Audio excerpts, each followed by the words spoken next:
I don't want to be told what to do. I don't want to be told to do a mask. I don't want to be told where I need to go, with who I need to go with. I just want freedom. From the trailer park to the JUCO. I don't know if you want to talk about the activities you were involved in junior college, but to walking on, to grinding at Lifetime, to now you have rentals. I mean, you've been like, they can't kill you, a nuclear bomb. He just keeps going and going. Where does that like attitude come from? Why? Like, why aren't you sitting in Albert Lee at the factory? You know, like sadly, most of the people from Albert Lee. The victim mindset. It's like, yeah, you can't choose what cards you're dealt, but you can definitely choose how to play with them. Oh yeah, I've heard that a lot. That I got the pocket aces and you got the 2-7 offsuit. I get that a lot from you.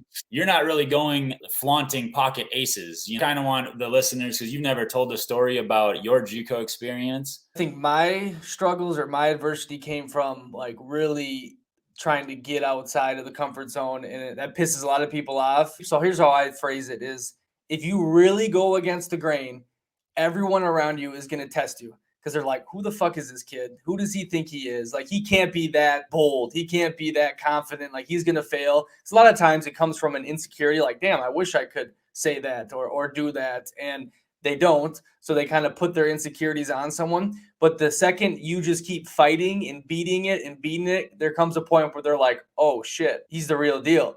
And then they get behind you and love you. Like it happened in JUCO, right? They kicked me out. I almost got fouled with the coaches at practice. They were saying I suck and everyone hated me. And it was, by the end of it, I mean, I ran that shit. I did whatever the fuck I wanted to. And it's just funny how like the tables turn if you can, you know, prove yourself. But like I study history all the time. I'm not obviously saying this is on that level, but the similarities between like a Caesar crossing the Rubicon, taking over Rome, or like Alexander the Great getting out all the Persians out of there and then conquering to like India. It's like that Napoleon, for fuck's sakes, he was a nobody in Corsica, grew up to be this taking over all of Europe at one point. But it's just like if you can just keep proving them wrong and not quit. If you don't quit and you just keep going and going, they're finally like, oh, he's the real deal. It's like a society shit test. And if you can pass it, then you get the rewards. If you can't, then shit, it is what it is. But it's better to strike out than just sit on the sidelines the whole time, I think. It's like the first rule is don't outshine the master. And that's very fitting in the corporate world, because as soon as you start to outshine your boss, they don't want to tell their superior that you're doing better than them. It's giving them competition for their cushy corporate job. At the college level for sports, like you're thrown into whatever position room and a lot of times these people that you're put into the same room with are your friends, companions,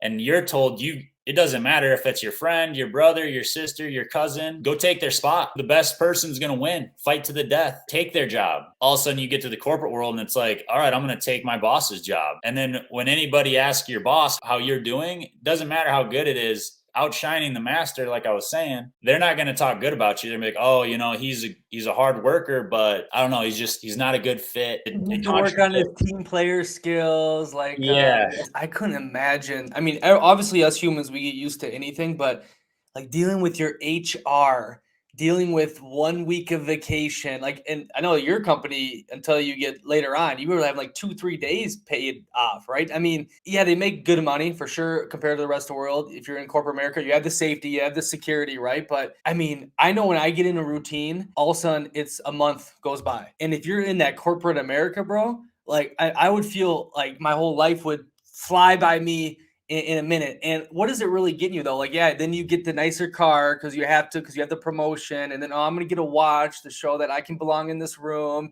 And like these suits are always on their toes. You have onboarding calls and this call, and like, and then dealing with these fucking HR people, you can't say anything and you have to watch your back at all times. I mean, to me, it sounds like modern day hell. I look at it like the Fight Club thing when they go through with Edward Norton's character. It's just like, to me, that's just not living. I can't do it. That's why I refuse to do it. I will do anything I can to not live in that world. Is it that bad, or am I just making it up? I mean, when you're there, it's not the worst. Like I actually liked the company that I worked for and kind of disrupted a lot of industries. If it wasn't for I probably would still be drinking the corporate Kool-Aid and trying to climb the ladder, you know, and I feel like I'd be probably doing fairly fine, but I would have never experienced the things that I experienced after leaving, which kind of like shot me out of the matrix in a sense. And I'm starting to realize more of the things that that you've kind of been talking with the nomad life and just having more control and not having to take orders from somebody. Me and you used to go at this a lot because sometimes I come at it in a way that makes it sound like, dude, you're fucking stupid. Like, just live my life, and it's a fairy tale world, right? But I get there's